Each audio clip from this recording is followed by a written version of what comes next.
forum room with the Western Peterson High School. First on the agenda will be a roll call, please. Valerie Howell. Here. Joyce Iverson. Here. Julie Cope. Here. John Linder. Here. Dean Mero. Here. John Pettit. Bonnie Princeton. Here. Anna Chose. Here. Thank you. Next, we will proceed with the Pledge of Allegiance. Pledge allegiance to the flag of the United States of America, and to the republic for which it stands, one nation, under God, indivisible, with liberty and justice for all.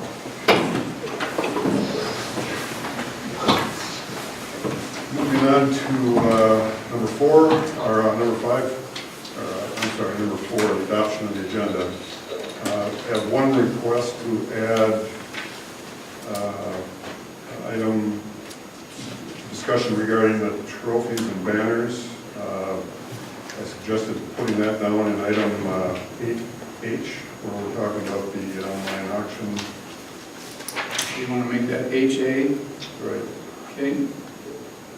Any other additions? I have a couple, but they're corrections. Item number D, if you would put approve the proposal sale of the elementary high school building. And under item I, if you would put there, where it says transportation contract, if you would put transportation contract for Bernard Bussey.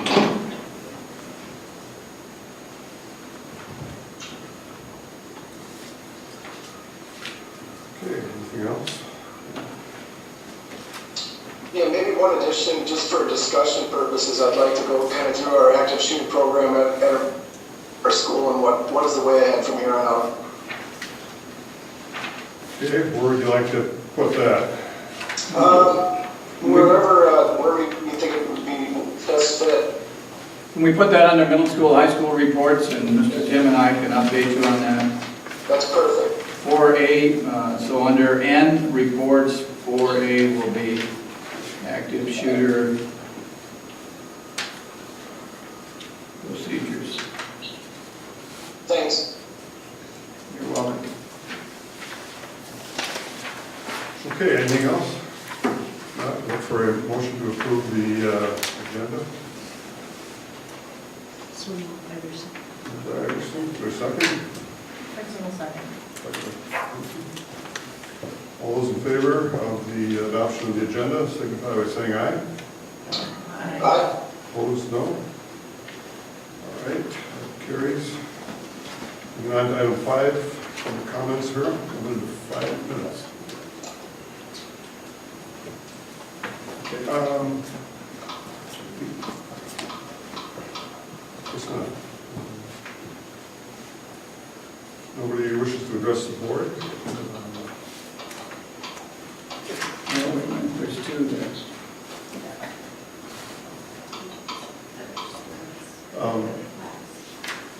Is there anyone that wishes to address the board? Yes. You guys signed in, but you didn't want to actually talk. Okay. Okay, that's fine. That's what they're wondering.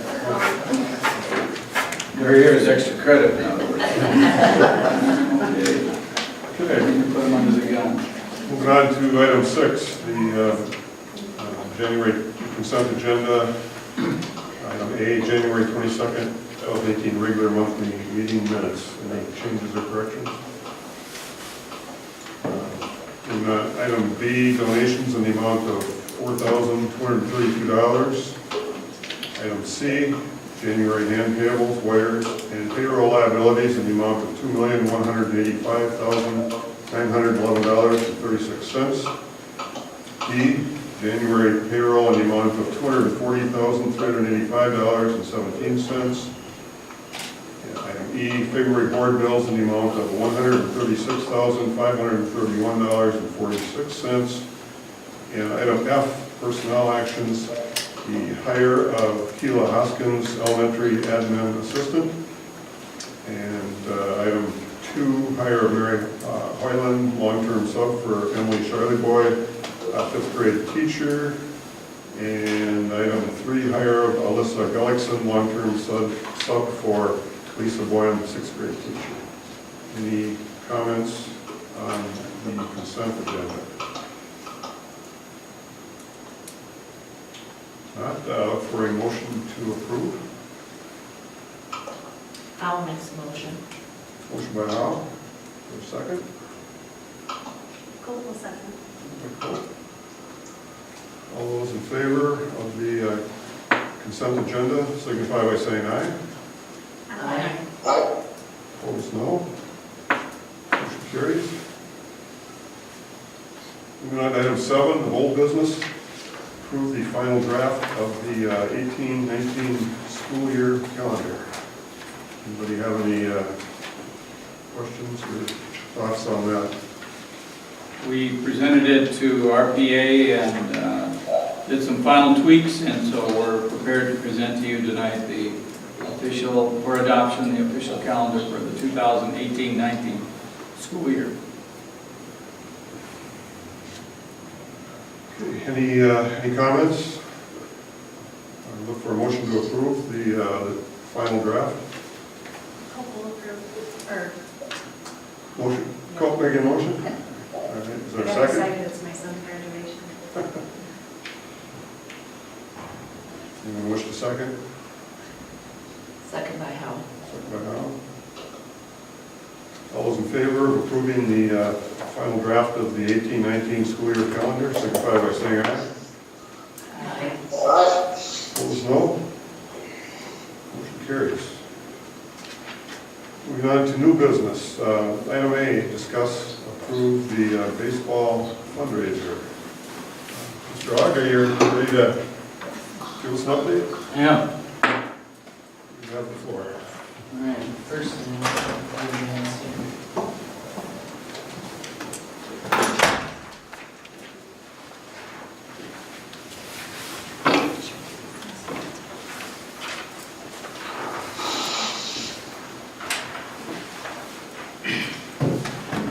all right, so I'm here because the baseball team's looking to put forth a fundraiser.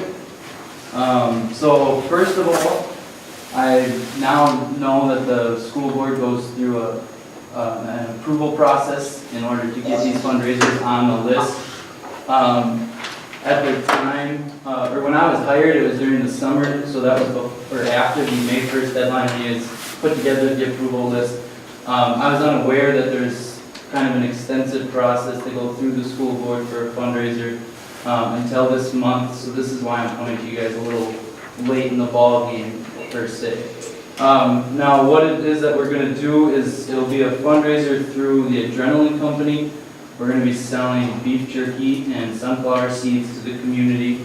It'll take place between March 20th and March 30th if it is approved. We'll be using the money to go towards team apparel, which primarily would be player backpacks, and then team equipment, which this year would primarily be for infield training gloves as well as batting seats. Both the apparel and the equipment would be used by players in grades 7 through 12, so junior high on up to varsity. This is very similar to last year's baseball fundraiser where we sold the same things, sunflower seeds and jerky. Last year we used them for apparel. I believe it was warm-up shirts for the players, and then equipment, and I think last year we bought a baseball bat for the junior high and the varsity with it. So again, using it for apparel and equipment, just different apparel, different equipment this year. Some of our reasons as to why we think the fundraiser would be beneficial. I have listed here first, players want to put the time and the effort in. It was a handful of seniors that came to me and asked if we would have the option to do a fundraiser this year because this is something that they are interested in and think that they are excited to get into the program. So I feel that if the students, the players want to put in the time and the effort, we should allow them to do so. The next reason, this gives our players the chance to be equipped the same throughout, meaning that players that might not have the same economic status as other players don't need to worry about having to purchase this team apparel. Through the fundraiser, we'll be able to purchase everything for the players so they don't have to worry about that. I do foresee some benefits to the school. Like I said, we will buy some equipment with it. That equipment will stay with the baseball program in the school for the years to come until it's no longer usable. And any extra money that may come from the fundraiser that's not used towards the apparel and the equipment will obviously then go towards the school account as well. Better equipment is going to mean better practices. With these infield training gloves and these tees, it's going to allow us to have more activities for players to do at practice.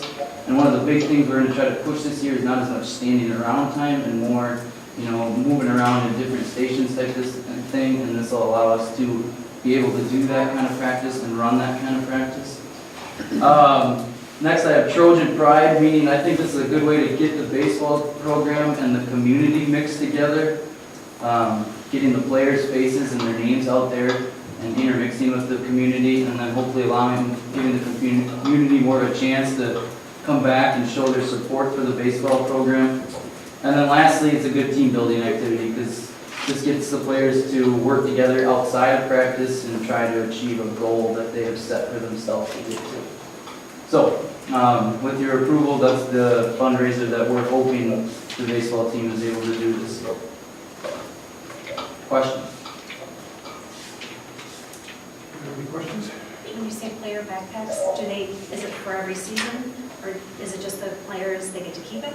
Or just like your equipment, how The- your teams use them? The backpack the player would get to keep, the other equipment we use You just for the team. would be the team's, yeah. Okay, this is curious. How much money beyond your regular budget is this going to raise? The fundraiser, our goal is to raise roughly $1,500. Is that about what your budget is? I guess I'm not 100% sure where the baseball budget is at the time. Fairly close to that. Yeah, very close. For equipment, yes. Is this something you would want to continue doing on an annual basis? Yes, as far as the need for equipment or something pertains that we need to fundraise for it, yeah. So you'd be applying next year to get on the list? Yes, and now that I know that there's a deadline, Yeah. yeah, obviously do it in time. Anything else? Thank you, Mr. Rock. Yep.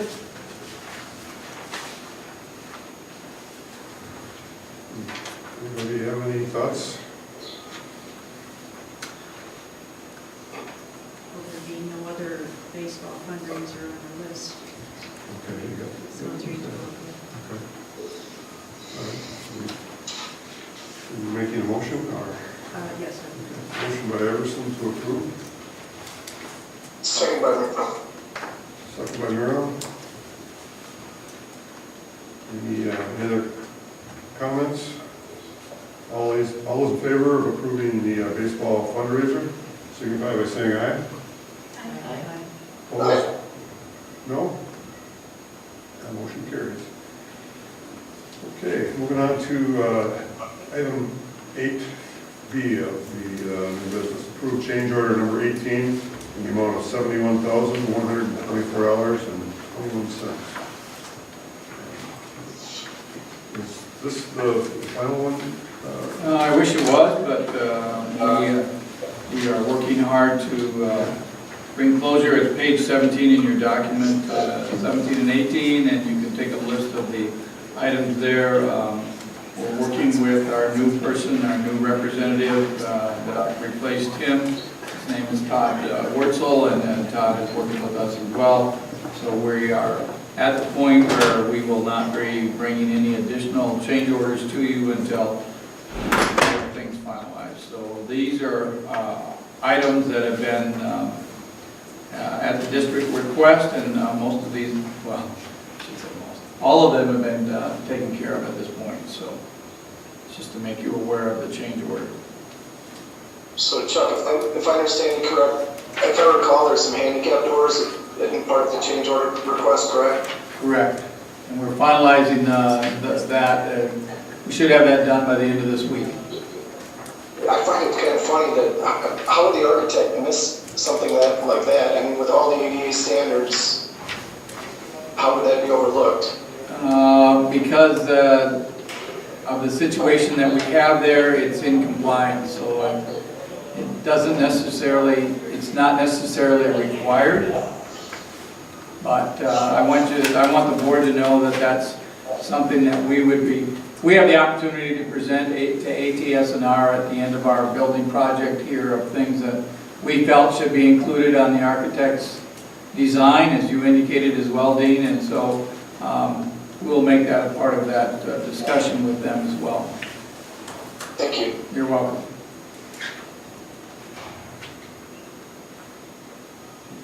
You have a good feel on what the rest of it's going to be? It should be pretty minimal from this point on, yes. Okay, anybody have any questions on any of the change orders?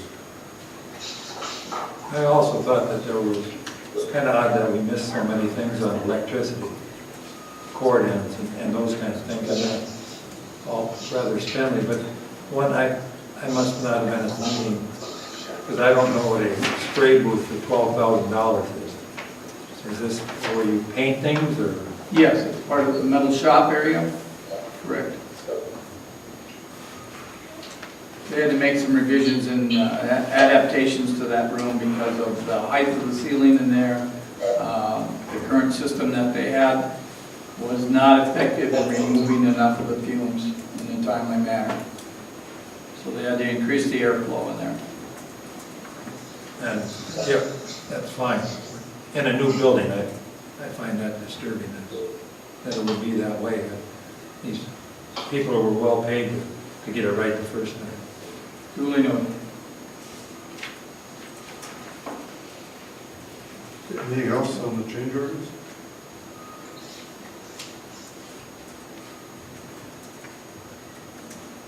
For a motion to approve.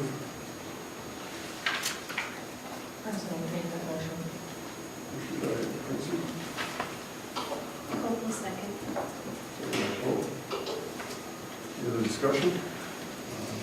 All those in favor of approving change order number 18, signify by saying aye. Aye.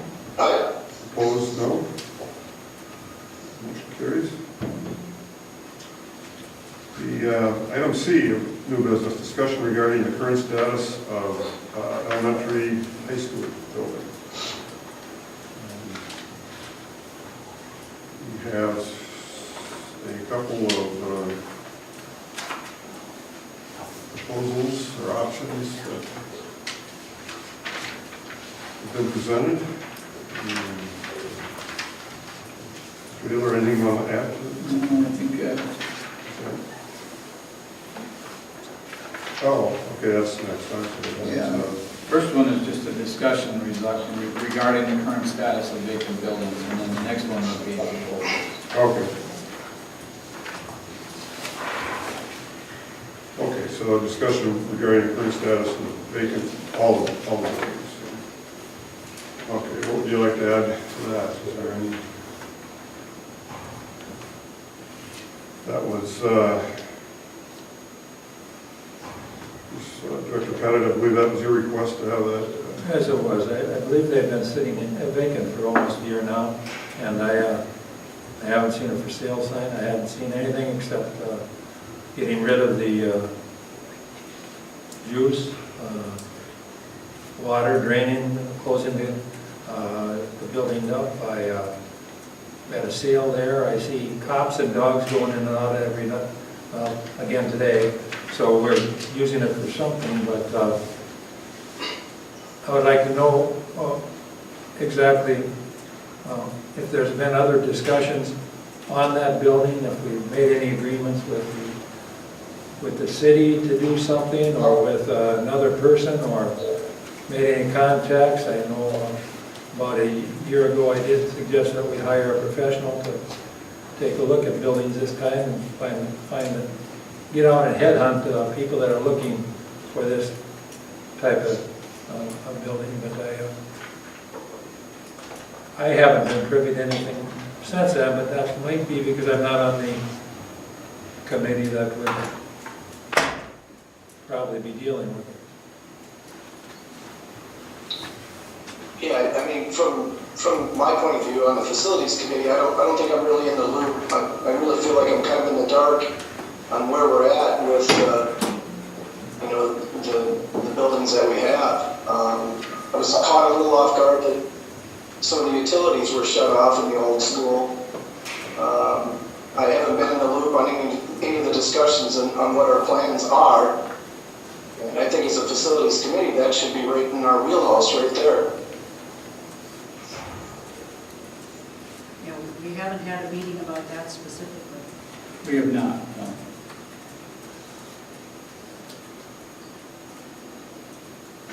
Well, it does tie into the item B, which is a couple of options that are being presented for utilizing the facilities. Yeah, I don't think the proposal should come, I mean, I'd like to discuss it before the board meeting, just to be honest with you. Okay. What, do you have a specific question, or what? I guess I'm not... I don't know what the proposal is yet, but I thought we're in pretty clear agreement that we would advertise, put a request for bids out on any sale or pending sale of the buildings or any use. And I haven't seen that. Has it been advertised? I don't know what the proposals are, so I'm a little flat-footed here. Sure. I'll be glad to update the board. We, quite frankly, we have done very little as far as being active with putting out any proposals there as far as for sale signs. I think, you know, my contacts with the city have been ongoing conversations with them. They've had a couple of inquiries. I've had a couple of inquiries. Again, nothing concrete, so I don't have anything to bring to you this evening in that regard, except that I do have a proposal for you to consider working with David Kane, and David Kane has worked with us before on previous developments, so yeah, I apologize that you haven't been in the loop. There really isn't a loop to put you in, other than the fact that in working with David and coming up with a proposal, I've got that in front of you this evening, and if you would like for the facilities committee to meet and to have a conversation, I'm welcome to. I'll be more than glad to schedule that. Because I'd like to hear more about the details of what you brought in. Okay, tonight. sure. When we get to that item, I'll be happy to share that with you. One thing that the city of Rushford did was they conducted an assessment, asbestos, and they identified some asbestos issues, which, you know, not a surprise, but, you know, as you can imagine, that abatement of that is very expensive, so that's something that's going to have to be taken into consideration no matter where we go. Okay? What is the city's response or interest in this, or why are we working through the city? Do we have some kind of agreement with them when we built a new one, or what's their interest other than? Well, we have no agreement with the city. The city is just a very interested, I shouldn't say participant, but they're very interested in what the district decides to do with the building. They want to be kept in the loop, along with their other committees there that work with the community development. So they just want to know and kind of have a sense of where we're going.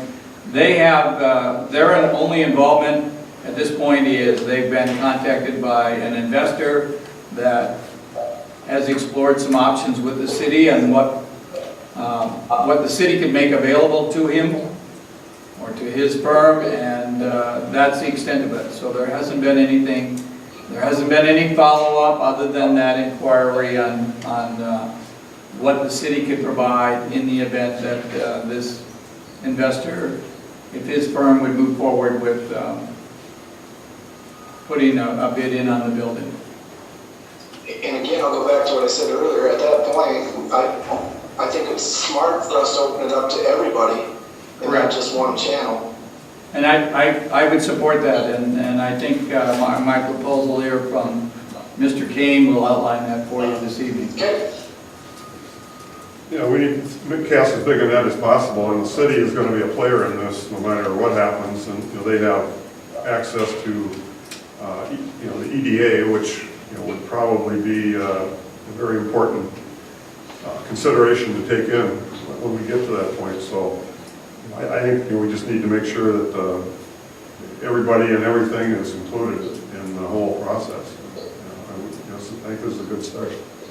And having worked with the EDA in the past, I mean, the best thing to happen with that would be that this would be a tax-paying property again. Well, for the first time, I guess. Yeah. First I like time that. in 100 and some years.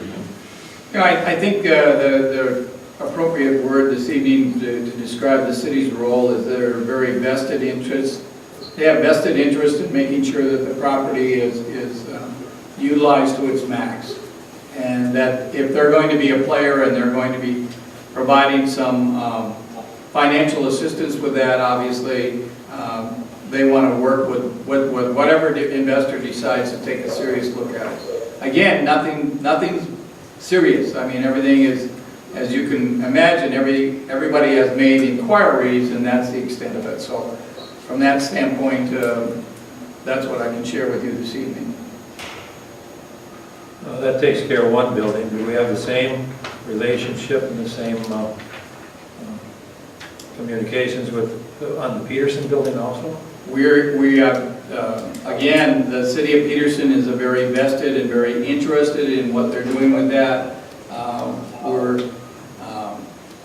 They have a group called Friends of Peterson, and so they've expressed an interest, and again, nothing concrete, but they just, again, the city wants to be considered having a vested interest in the property as well. And of course, we haven't done anything that would indicate to them that we're not going to involve either the city of Rushford or the city of Peterson in moving forward with the repurposing or the sale of those properties. But don't we have a different, or shouldn't we have a different relationship with Peterson? Because don't they have a far deeper vested interest as far as the consolidation? Weren't they given some options that obviously Rushford doesn't share? They are working right now. They're, as you well know, and maybe some of you don't know, but in the consolidation process, they have the option to purchase back some of the property that lies outside of the building, and they're working with their city attorney to make that come to fruition. So they've been patient just like we have, but they're working on getting all of their ducks in a row to make sure that that transfer takes place per the agreement during the consolidation process. Doesn't seem strange to me at all that the cities would both be very interested in this. I mean, schools are right in the middle of the city, so I don't find anything unusual there. In fact, I think they could be really valuable partners, so I'm glad we're continuing to work with them. And Communication's been open and fluid and back and forth. Yeah. They have to be involved, just, you know, from the zoning alone. I mean, you know, it's there's a lot of parts here, and, you know, both cities have to be involved. There's no way around it.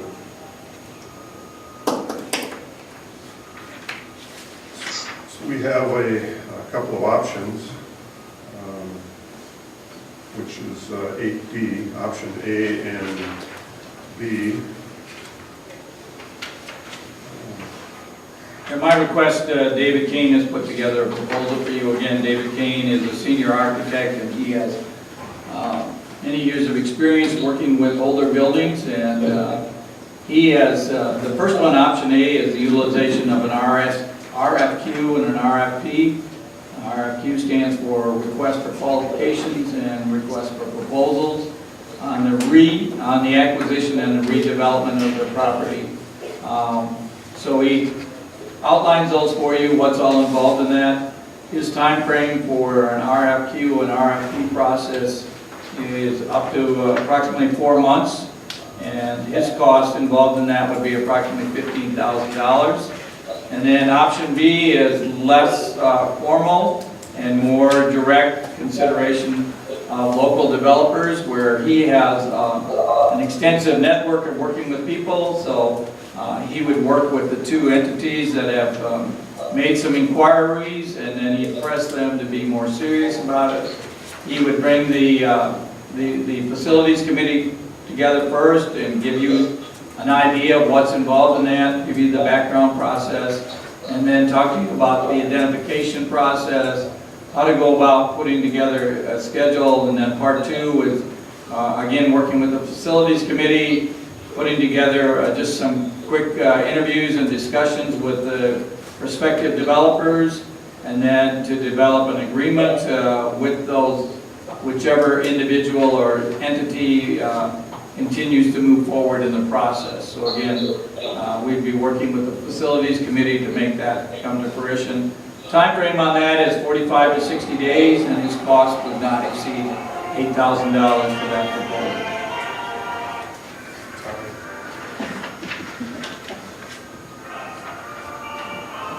Maybe a dumb question, but does this mean there are identified local developers, or is he proposing to go find them? The city, he would work with the city on working with who they have identified, who's expressed an interest. Okay. So he would follow up with that and make sure that he's doing due diligence to turn over those rocks out there for those people that might express an interest in it. Do you know what his track record is by chance, Chuck? Oh, David is highly respected in the field, and he has a lengthy resume of working with. He kind of specializes in working with old schools and historical buildings, etc. So he knows all the ins and outs of all the avenues. He can share what he's been involved in the past. I can certainly get you a resume of his and share that with you if you feel that would be advantageous for you as well. No, I think that's good. I mean, it's good that he's well versed in this. He's been involved in some preliminary discussions when the city had, both for Rushford and Peterson, when we were working with, this about a year and a half ago. That was on Yeah, the meetings. and I mean, he's Very very, knowledgeable. yeah, he's very knowledgeable. He's done this for many years, and like Chuck said, it was quite a few buildings have been, old school buildings have been redeveloped with his firm. So he knows what he's doing. But every situation is different. Every community is different, and that's why we need to have a plan, I think, to go forward with what we want to do. And we don't have the expertise, at least I don't, and I don't think any of us do, in developing a project like this. So it's getting somebody to help coordinate and focus, I think, is a very positive thing. He was instrumental in helping us prior to the referendum. There was a suggestion made by the city and other community entities that said you have to have a plan on what you're going to do with the old buildings. So David came in and he put together some preliminary stuff. He worked with SEMCAG, he worked with other investors and other entities and put together a plan. And so his preliminary plan was to remove the what is referred to as the elementary wing on the building and build townhomes in there. He had his original plan called for 13 units there, and then to restore and repurpose the 36, the 06, 36, and the 68 building. So that was used as a stepping stone, more or less, to facilitate conversations within the community and let the community know that there was some viable options to be considered, and put it out there for investors. He worked with us.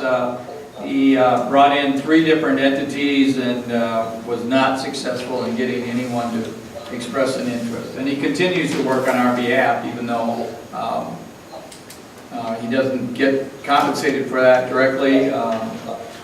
He's very passionate about the repurpose and reuse of older buildings. He values what they bring, and he always feels that, with the right person that's in charge of that they can make them viable and sustainable entities as well.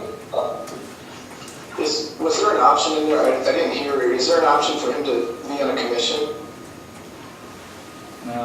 He didn't express a commission, no, he just gave you a flat fee of, for those two proposals. Dean, do you have a copy of this? Probably not. Not right in front of me, I don't, John, but, Okay. I mean, that'd be one thing that, on the commission side of the house, a lot of times that motivates people to have a little more skin in the game. I can assure you that David has skin in the game. Again, his passion for the reuse of that building, he has, like I said, he's been working with us since 2007, so he knows the building in and out, and he's very passionate about finding a viable and sustainable use for the building. Okay? What I see on option B is that we would be just approaching the 2 local developers. Well, the ones, some of the entities that we know have expressed an interest, he would follow up with that. He would continue to make that known to other people as well in the area, as well as outside the area. He's, So like I said, he's well known throughout the tri-state area. It's not going to be limited just to the 2 that have already just... No, Right. no, he'll make sure that if there's anyone that has a slight interest, that he will nudge them a little bit and see what they would have to offer. Because that's the option that I think has, there's more detail, more of a step-by-step plan.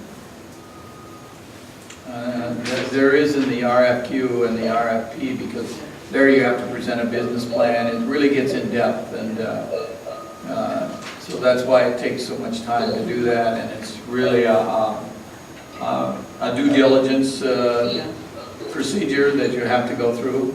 Yeah, so if you're the investor, David would work with them on making sure that they facilitate all the steps necessary. So should his title to us be senior architect, or should it be senior architect and realtor? Is he doing the realty thing along with this for this fee, or will that be another fee that will pay somebody else later, or the buyer will pay? He will act as a realtor on your behalf, yes. Well, I'm not sure he's a realtor. He's not. But He is, if there has to be a realtor involved, that would be an additional fee if we have to use a realtor. But under these proposals, we're starting out, we're not going that route, the way it appears to me. we are not going that route. But that may be down the road if something that doesn't pan out here.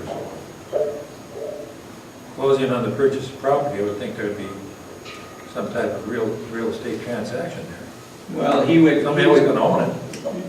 if you look back on part 3 there, exclusive development agreement, due diligence, he would come up with the proposal, and then, of course, our school attorney would sign off on that. So we'd be working with our school attorney to make sure that the closing of the property, all the i's are dotted and t's are crossed. And ours with the sale of property, don't they do a lot of that as well? Correct. Yep. So I'm wondering if we can have David with ours already, or other city properties listed and signed. Certainly, we could explore that option, if that's the direction the board wishes to go.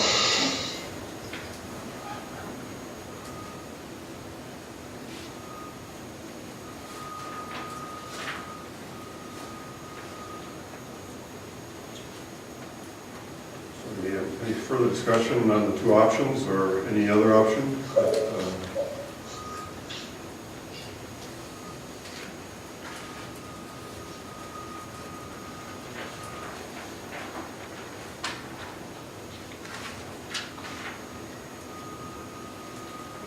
I've been looking back and forth and trying to see the difference in, like Joyce said, I noticed that the one, option B says the response by the 2 developers, and then I saw the phrase distribution region-wide on option A. But beyond that, maybe I'm just not good at reading this, but I'm just wondering what are the advantages to either one? Versus the other. Option B is quicker and cleaner and just provides you with moving the process along. That was my sense. Yeah. The EDA might want David would facilitate that. That would all be included in this fee as well. Bringing the city, the EDA, our facilities committee, all of those entities together and get the ball rolling here. I would think option B would probably be the best place to start. I mean, we can make adjustments if we have to, but at least to get things going, that would certainly seem to be the most expedient way to go.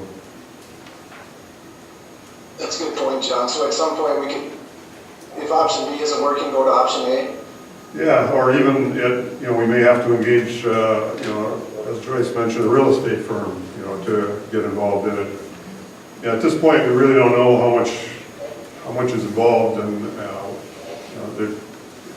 it may not be that easy to get it moving, but on the other hand, maybe there's somebody that's ready to go. If we can save paying a commission, that's a good thing. But we won't know until we get started, like we were talking about. It does sound like he's got a unique set of skills and expertise that we are in need of.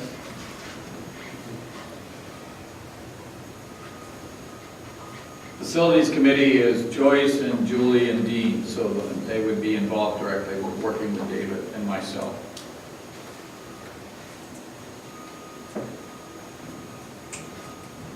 You ready for a motion? I'm ready if you want to make a motion. I would move that we start with option B. Okay. Second by Murphy. Motion by Iverson to go with option B, second by Earl. Is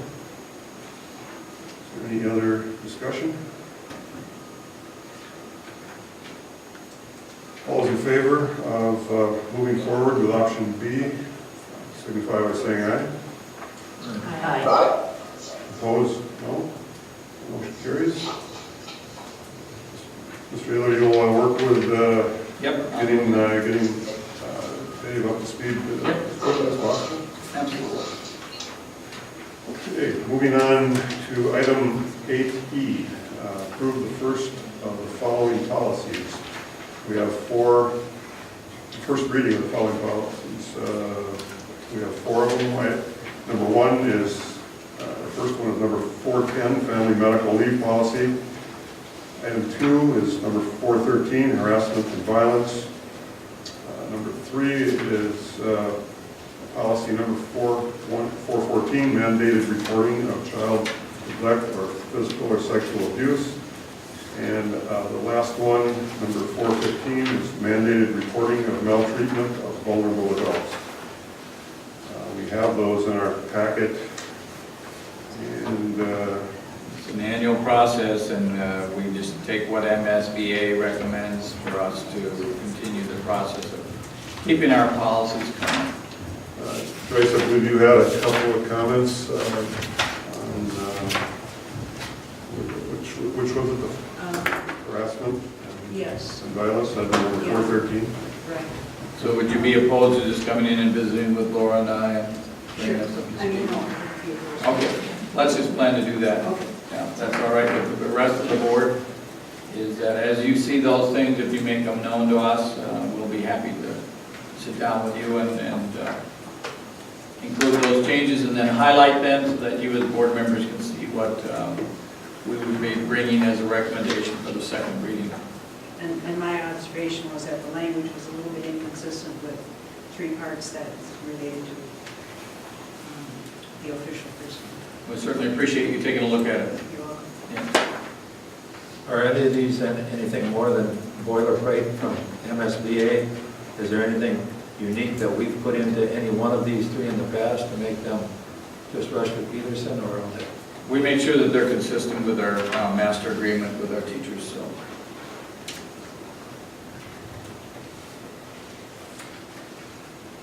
Any other comments on the four policies, first reading? Cole will make a motion to approve the first reading. Motion by Cole, is there a second? Personal second. Lindsay? All those in favor of approving the first reading of the 4 policies, signify by saying aye. Aye. Aye. Opposed, no. Motion carries. Moving on to item F of new business, approve the senior class trip to Florida. Anything, Nope, just making sure that the board is aware that they are leaving and to facilitate approval of that trip. anybody wish to make that motion? Are we able to pick certain people and say they can't go on the senior class trip? No, I don't think so. Oh, I'm sorry, there's some students here that are. Hope will make a motion to approve the Motion senior by- class trip. Motion by Coe, is there a second? Second by Howell. Second by Howell. All those in favor of approving the senior class trip to Florida, signify by saying aye. Aye. Opposed, no. Motion carries. Moving on to item G, new business, approve having Hiawatha Valley Education District purchase special ed teaching services from the Rushford Peterson Schools for the 17-18 school year when needed. Okay. In my update to you as board members, I'm just advising you that districts face what they call CAP funding for special education, and we're asking you to approve this agreement with Hiawatha Valley Ed District.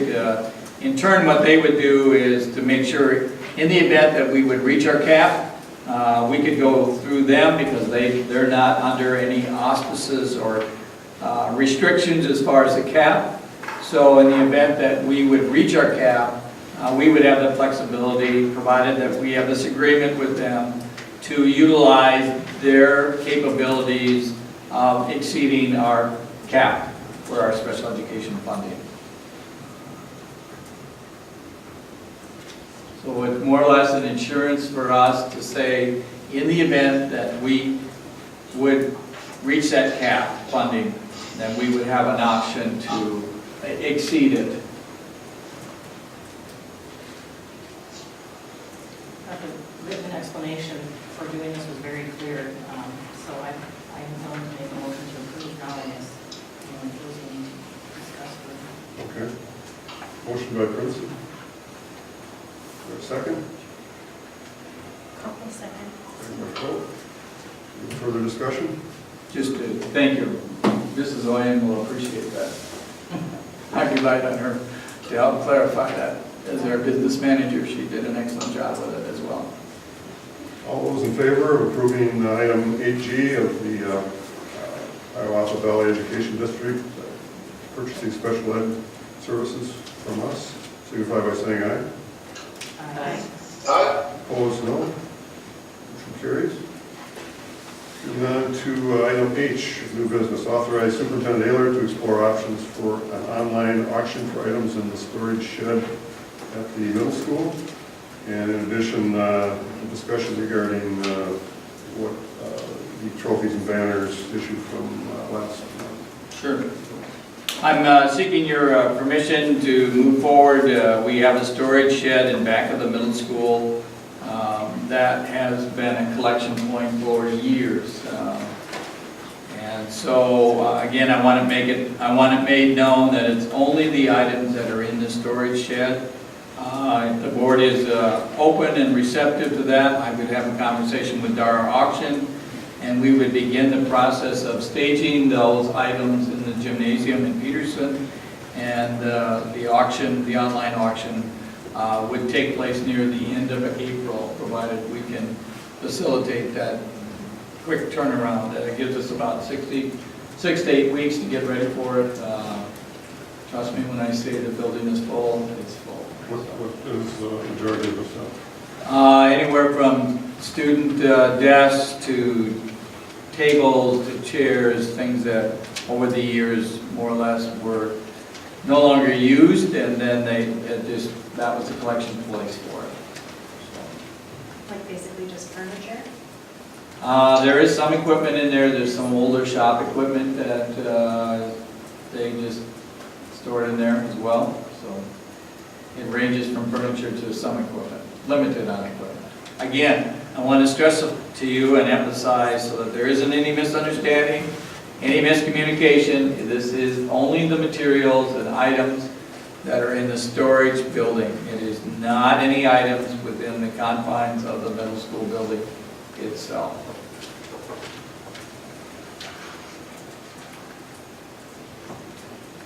Is the storage building what maybe was a shop at one time? No, it's adjacent to what the shop building. So it housed the mower, it has 2 overhead doors, well, not sliding doors, not overhead doors, sliding doors. But over the years, it was just enough to get the tractor in. As areas of tables and other stuff just more or less got slid into the building, so out of sight, out of mind. Yeah. Well, the results of the first auction, I thought were pretty positive, and a lot of people worked hard on it, so I don't see any reason not to use DART again. Is there anything else that you would, that didn't get sold, would be for auction, or you No, we're pretty got rid of everything we needed to Yeah. put last one? And then as far as the trophies and banner issue? Yeah, I'll be honest with you, I hesitated or just delayed pulling together the committee that we talked about, and the reason that I've done that is so that allow us time to get the new banners in, so that people can have a first-hand view of the new banners, what they're going to be made up of, and then for you as a board as well to see what's involved, and for you to understand that every piece of information that was on the banners at the old school will be on the new banners. And I thought it would be prudent before we moved ahead with having those meetings without being able to see what's actually going to be on those banners, to make sure that that happens first, and then to move forward with calling together the committee. As Dean indicated before, that falls under the facilities committee, so the facilities committee is going to have a lot on their plate in a short period of time here. So, One of my Nights and thoughts- weekends. what's that, Dean? Nights and weekends. Okay. Okay, and just so the board knows, the trophies were put back in the trophy cases at the high school building, and the banners were all boxed up and are properly stored and under lock and key, so there's nothing that can happen to them. So when and if the time is, the board wishes to move forward, again, that's my recommendation, is to just allow us some time to get the new ones in, and then we will showcase those to you, as well as put a call out there for community members that want to serve on that, to facilitate and to help the facilities committee in coming up with a plan. Then I think it would be prudent to do it at that time. One of my thoughts was to approach the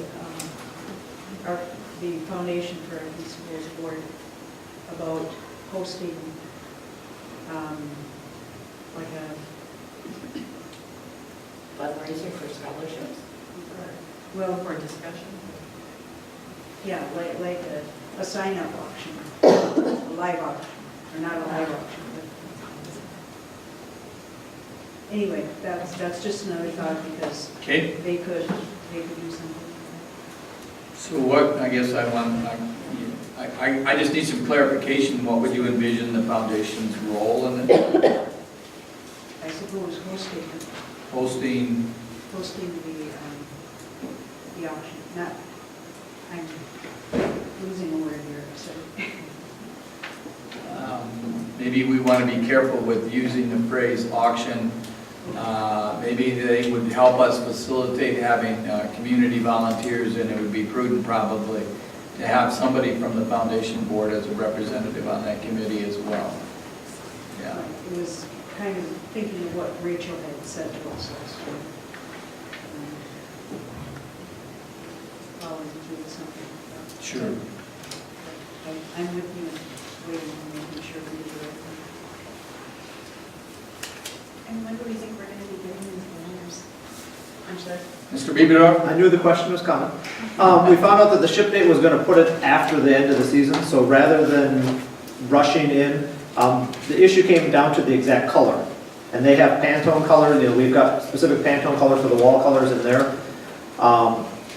And in all honesty, I was hesitant to just simply say, yep, green light, without actually seeing an actual piece of the banner themselves. So that's what the status is right now. We should be getting them this week, the actual colors. And then it's a 2 to 3 week turnaround, so it'll be quick. They had a longer lead time just because of their after the first of the year what had happened, but to give just a quick thing, the color of the bleachers in there is a darker color than the green on the floor, for example.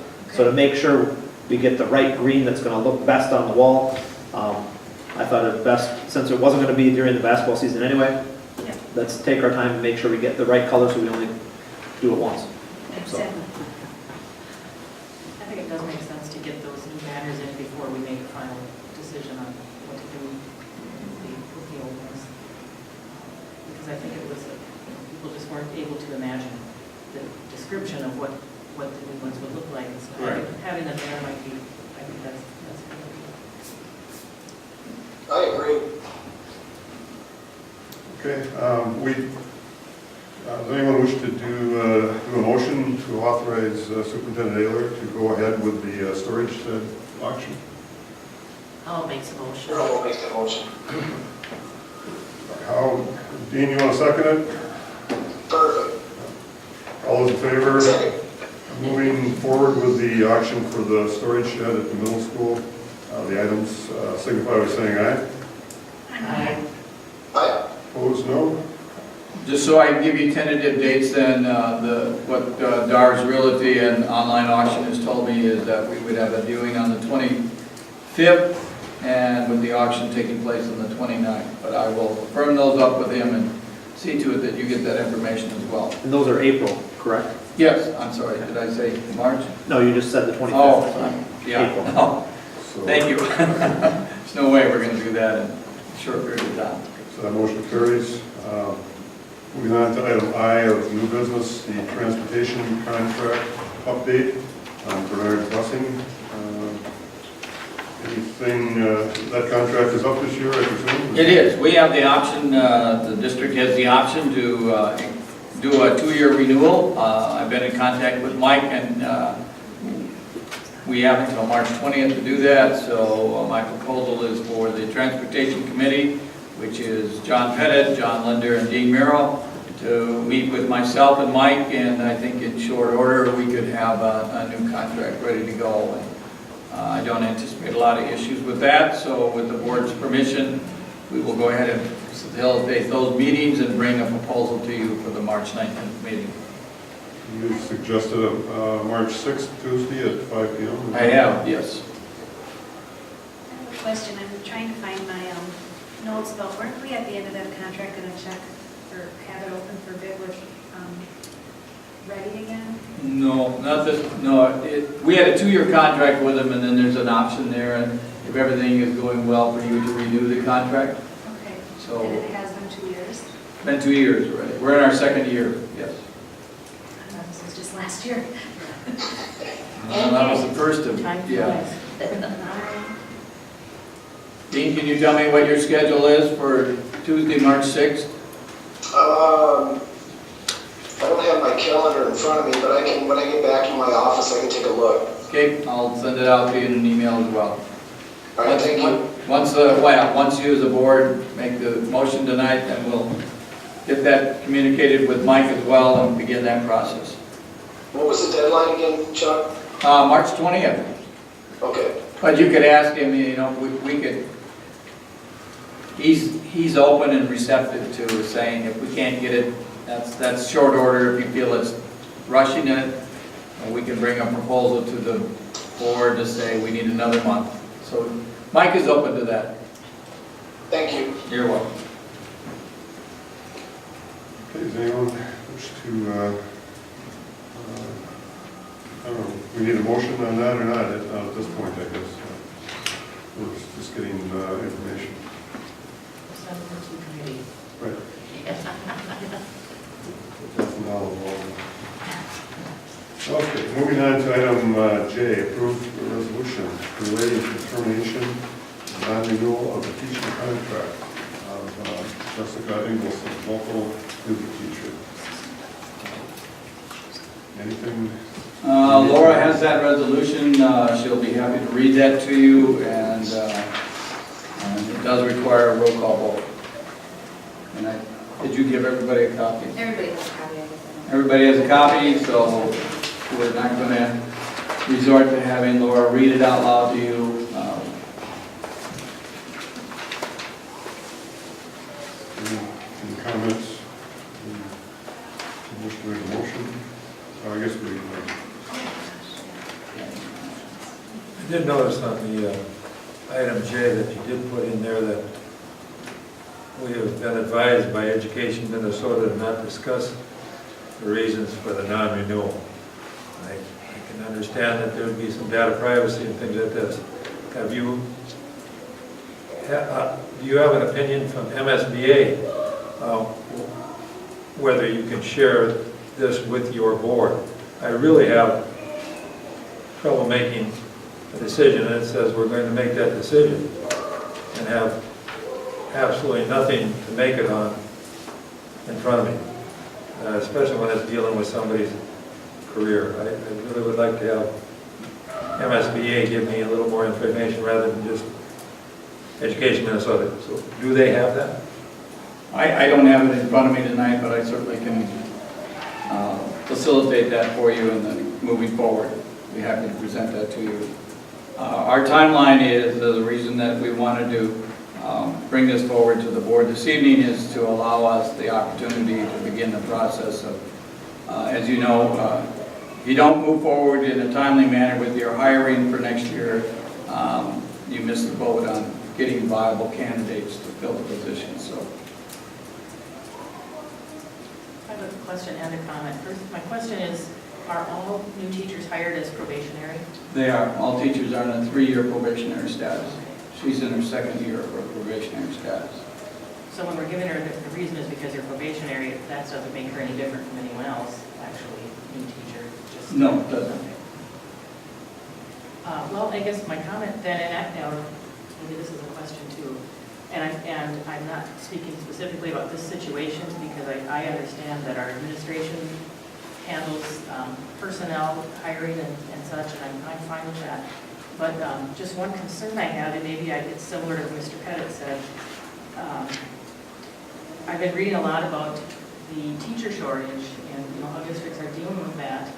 And it's nationwide and certainly hitting Minnesota. And one thing I've been reading about is how districts are finding that it's in their best interest to put a lot of resources into like mentoring programs and giving support to new teachers, because for the future with this hiring is just going to get more difficult. So I guess as a board member, at least what I would like to know is, do we have a pretty active mentoring program for new teachers, and do we have a systematic or a system whereby they're notified at certain times in their probation whether there are concerns and given the chance to address those? Like Mr. Pettit, I'm having a hard time voting, not knowing any information. If I knew there was a pretty solid system of feedback and mentoring, and yet this recommendation still came forward, I think maybe I would be a little more comfortable. Sure. Our QCOM committee has worked closely with us, and for the last several years, we have a mentor-mentee program, so they have a mentor for their first full year that they're on staff, and so they work closely with someone else. For example, in her case, with someone else in the music department. If it was an elementary teacher, we try to line them up with somebody else that is a similar grade level, so we work with them as well. And your other concern is that, in communication with staff, as we learn to as administrators, is to have those difficult conversations and making sure that you're, as you indicated, that if we have issues, that those are being made known to the individual as well.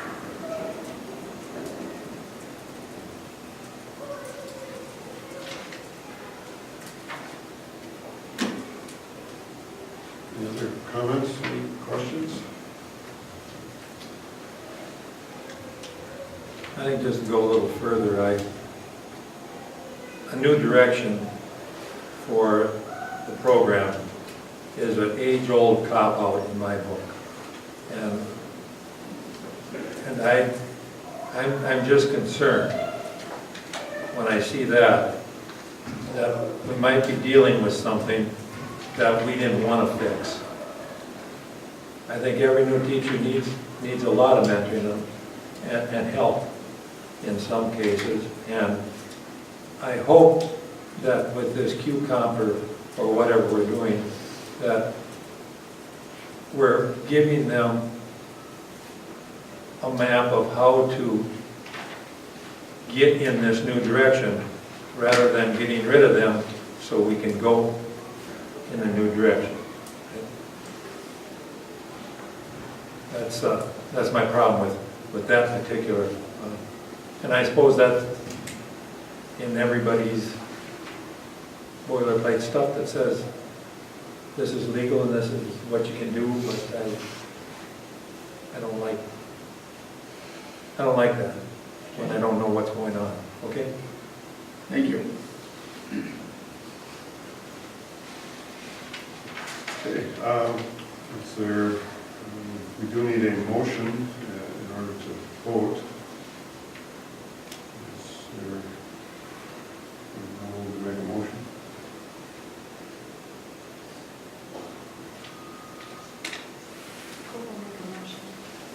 Motion by Coe. Is there a second? Second, Second by Howell. Any further discussion? The motion is approve a resolution relating to the termination and non-renewal of the teaching contract of Jessica Ingleson, local music teacher. By voting yes, you are voting in favor of the resolution, no opposed. Can we roll call, please? Valerie Howe, yes. Joyce Iverson,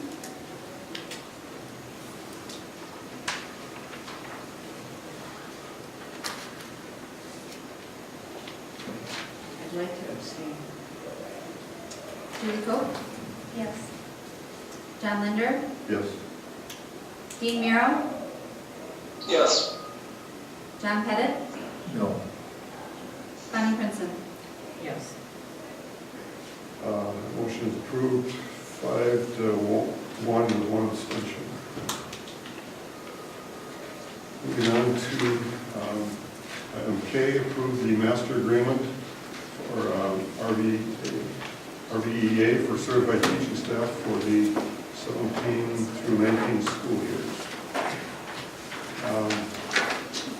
That has been approved by the And approved by RPA, and unfortunately, we were not able to get to the final contract until this afternoon, so we have an electronic format for you. If you're interested in getting a printed copy, just let Laura know, and she will see to it that you get a printed copy as well.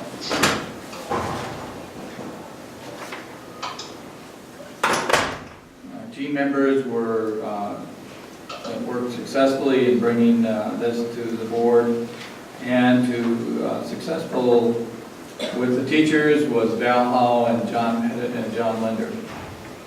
And on the teacher side was Mike Honkin and Luke Rye and Sherry Michael. So we thought we had a very good amicable relationship, and we were able to work through it with open conversations and discussions. And the teacher's goal there was to, based on the information that we had from neighboring districts, was to the middle of the ground approach there for that. Anybody have any specific questions about the contract? Thought it went fairly well this year. There was some moments where we didn't think we were going to make it, but it did work out, and I think we're in the ballpark with other districts in the area. So. Were there some main points of discussion?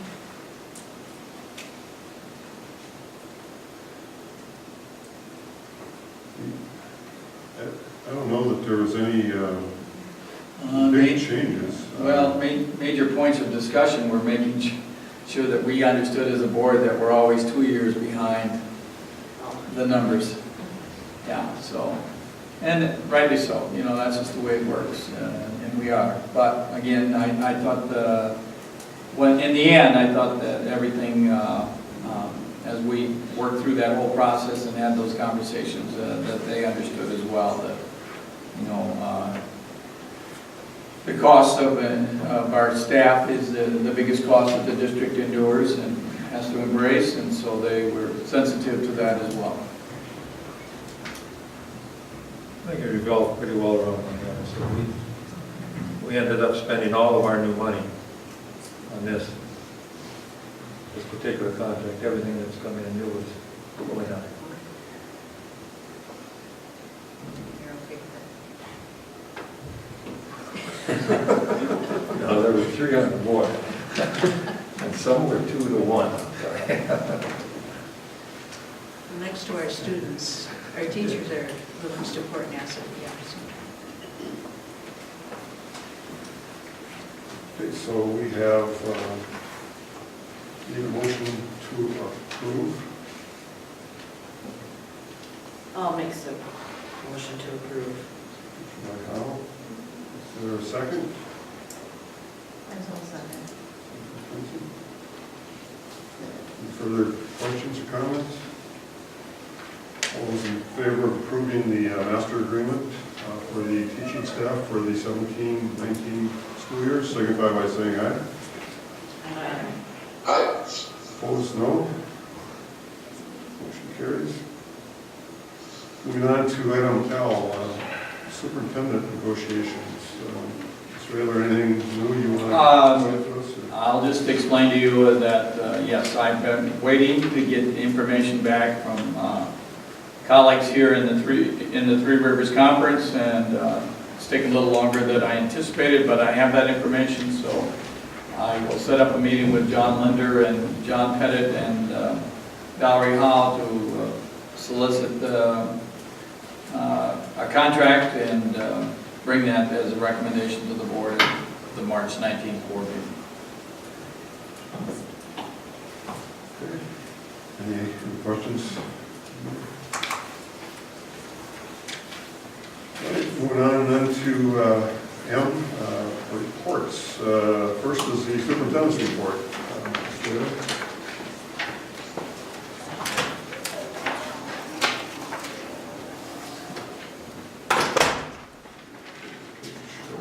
Your report starts in 52. Again, just a warm welcome to Keela Hoskins, who started last week as our new administrative assistant. That's gone very well. My personal congratulations to you as school board members, and my personal appreciations to you. Last week was School Board Member Appreciation Week, and so based on that, I thank you for your willingness to serve our students, our teachers in our district, and be active in facilitating the direction here for our school district. The FFA celebrated their National FFA Week last week as well. So my thanks to Ms. Dudley and Mr. Lynn for their guidance and leadership with the FFA program. AAA recipients, Olivia Hoff and Michael Eckern, were the AAA recipients, and so we congratulate them, as well as Churstella Hins. She was the recipient of the Excel Award, and so extend my congratulations to those individuals and to their parents as well. Our one-act play, the dance team and our winter sports teams, as you well know, we're bringing closure to that, and we have advanced, one of our wrestlers advanced to the state wrestling team. Our girls were beat out last Thursday by Hayfield. Our dance team had a great showing. We're not successful in advancing. Our one-act play was very competitive this year as well, and we're the section champs, the subsection champs, and our boys will be competing this Thursday night in the first round of subsection, the winner of Houston-Mabel Cannon. So look forward to that. Although it's not in your packet, I do want to take the opportunity to extend my congratulations to the youth basketball. They were very successful in running a number of tournaments here. I participated in the one this last weekend. Lots of just good comments by the teams that were here, by the parents that attended. I just take my hat off to those organizers. You may have heard from some of our community members they're very appreciative. We worked, that committee, that group worked with Jen Hingle of the Chamber Board, and we're very adamant in getting the word out about utilizing the local businesses, and so hopefully you've received some positive feedback from that as well. But again, my congratulations to that organization in very successful completion of their tournament season, and just very appreciative of just the goodwill, good nature, and everything that took place during that. The online auction, we mentioned earlier tonight, we had a very positive showing for that online auction. I can't extend enough of my thanks and appreciation to Patty Ebner for the time and effort she put in preparing for that. And then to the staff at Dar Realty and Auction, they did everything in their power to ensure that we had a successful venue, and as it turned out, we were very, very successful in that endeavor. So, the high school math teacher, the replacement for Mr. Thompson, we put out, asked for those that were interested in the position. Joe Hatch, who's currently serving as one of our middle school math teachers, asked for a voluntary transfer, and we will accept and move forward with his letter of assignment, and we will follow the same procedure for Mr. Hatch's position that is now open.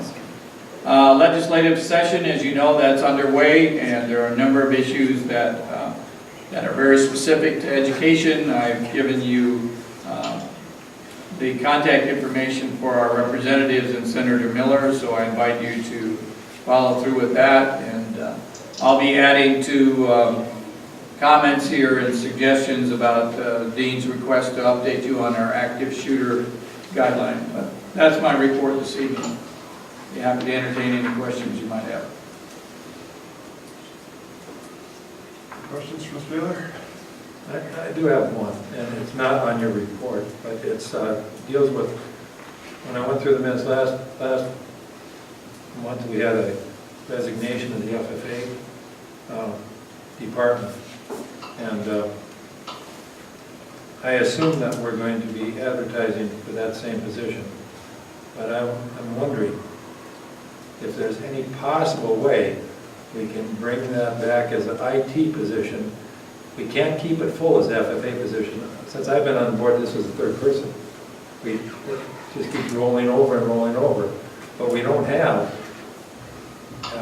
an industrial tech person that, we have the shop and that kind of stuff, but we have an FFA person in there doing industrial tech stuff.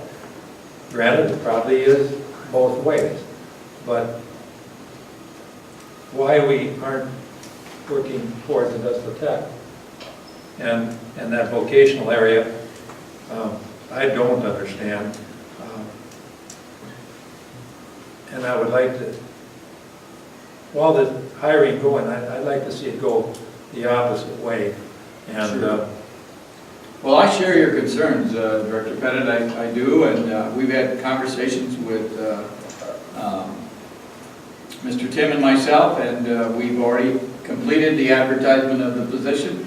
In fact, I'll let the board know that we advertised 3 positions to replace the FFA, because as a district, we would also look like, or would like to consider the possibility of adding business to our curriculum. And as you fairly clearly pointed out, we have some options based on the staff that we currently have in place. So one of the things that we're looking at is facilitating the possibility of implementing some business courses, and then utilizing that person to take over some of the current activities that are handled through the IT department, which would be community service, and making sure that we pass that on to somebody else. We've entertained the idea of hiring a community expert for the IT department. Mr. Tim is scheduled to start interviews this week. We have 3 applicants for the ag position and 2 for the business position.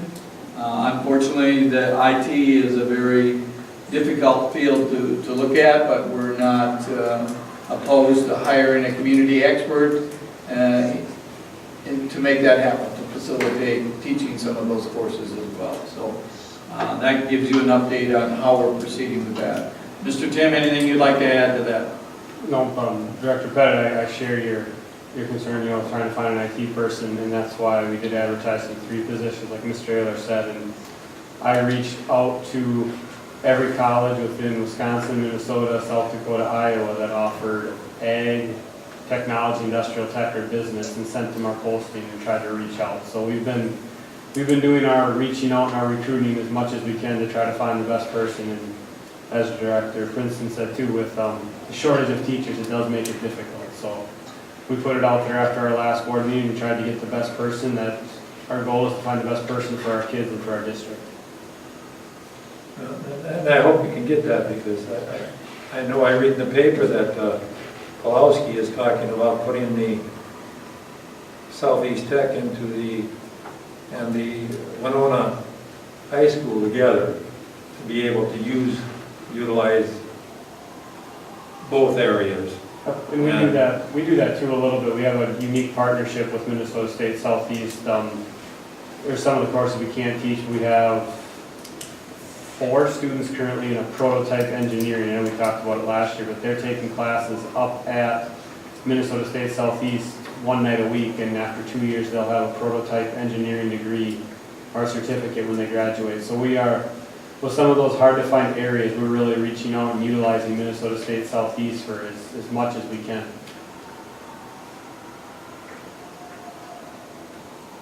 Well, that's helpful? it wasn't part of the report, but that's a concern I have again. Again, And thank you. business certainly needs to be back also. Okay, any other questions from Mr. Dillon? Moving on to the community ed report, Ms. Loston, She's not able to be with us this evening, so I'm going to just review her report with you very quickly. Again, she's outlined everything going on with that, from youth enrichment, the youth recreation. They're already in the planning stages here for the upcoming summer vacation and summer activities, so that's really ongoing. I do want to call to your attention as you hear the news media and you read the papers, you will see an invested interest in people with permits to carry and conceal classes, so those are ongoing under adult enrichment. 55-plus driving class, we held that here. It's really very rewarding to be able to host those during the school day for our senior citizens that want to attend that. We had 14 participants here. They utilize this space and it works extremely well. So my thanks to the participants that came for that particular class. And again, we have the facilities now to make that happen. Adult recreation, badminton is something that they started here, and that's been very good. Adult open gyms, we have great attendance. Hall walking, as you can see, we have 31 participants, and it's encouraging to come in here at 6 o'clock in the morning and meet a half a dozen of our community members going up and down the hallway. So it's great, and it's working out extremely well. So appreciate Mrs. Loston's efforts to make that happen. And again, the fact that we have 31 people doing the hall walking is really very rewarding. And again, we have the fitness weight room. We have a number of participants in there as well. Kids Club, she has some highlights there for you to look at. Again, we have kindergarten registration that's coming up here on March 16th. And so we're looking forward to getting those individuals into our building and getting things in place, and I know Mrs. Olsted Shepherd will be sharing that with you tonight as well. Again, from her standpoint, we have everything clicking right along, and the early childhood screening is scheduled for Friday, April 6th. On that note, I'll turn it over to Mrs. Olsted Shepherd to update you on the elementary activities. Okay, I'll get started. Our biggest ever now is the class of 2030. We did send out 56 letters to families, and then 2 days later, I had 2 other families call in interested in getting a letter and looking into RP for their children who are going to be entering. So we're up to 58 families we're expecting to be at kindergarten registration. On March 16th, the teachers go through a little testing of the students. It's just 1 hour being here. The people who did call in, will we get a tour of the school? And absolutely, and they are just excited to be a part of this. This current year, we have 41 students in kindergarten, so looking at over 50 next year, so it's definitely growing. And when we do this, the students have time to play with friends, and usually there's like 12 to 15 per session. We have 4 sessions during the day, like I said, 1 hour. And the parents bring in birth certificates and fill out a little information about their child, and we answer any questions, we give tours, that kind of thing. So and for the students, they do their testing, we have a snack, milk and crackers, and it's just a fun time. And everybody comes in just smiling, that's great. Our MCA testing dates are all set and ready to go. There are a couple changes, but basically this is it. It will be starting at the end of March, and at the last one for us will be on May 16th, which I don't think that's right. I think it's May 1st, maybe it's the 15th. March is Reading Month. We're excited. Friday, we have our Dr. Seuss Read Across America Day. On that day, Winona State, every year they come in with a play. It's always a free play. They come, and I'm sure they're going to be excited to be here this year in our new auditorium as the other places we've had. But it's nice that we can bring them here, and then we can just go to the event and rather ride buses back and forth to somewhere. But Elephant and Piggies is the play for this year. Early Childhood will be joining us as well. We have an author coming in. One of our students won that. So yeah, he won a free author visit to a school. And this is, we're going to be breaking up our students into smaller groups. We'll probably be right in here, and so they can get right up to the close personal. And those are some of the new books she wrote, and she'll sign. You can order ahead of time, and that'll be nice as well. I'm sure I'll be buying one of them, it looks like. Masons, again, 5 bikes this year, and so at the end of the month, we will be having our ending Reading Month rally at the very end, and we'll give out the bikes and we'll give out awards for students who have put a lot of time in reading. And we do random drawings for the bikes, so anyone who did participate, they write their names on the little, and there's buckets upstairs in the library right now. And this is, Nelson does an amazing job with this whole month and the initiative with it. Like Mr. Ayler said, it's FFA week last week, and 3rd, 4th, and 5th grade made ice cream with them. And so they came in about an hour and had their ingredients, a little Ziploc, and then the big Ziploc, the ice cubes, and a lot of them broke because they were so excited, shaking, and fingernails popped in. But it was a lot of fun, and the kids were like, wow, this is so great. And I missed every time at the end when the ice cream was ready to eat, but I'm sure it was good. This Friday is end of trimester, and we have our Trojan Pride Assembly set up for Friday. We will be in the gym again and playing a few games, random students on this, and drawing a few extra prizes for the end of the trimester. We will also be doing our root beer floats that day. When Mr. Thompson passed away, there was ice cream and root beer left. And so the high school has had theirs, the middle school, and Joyce has made sure that the elementary is also part of that. We'll be doing that Friday. Busy time in the elementary too. Any questions for Mrs. Shepherd? Thank you. Mr. Tim, middle high school.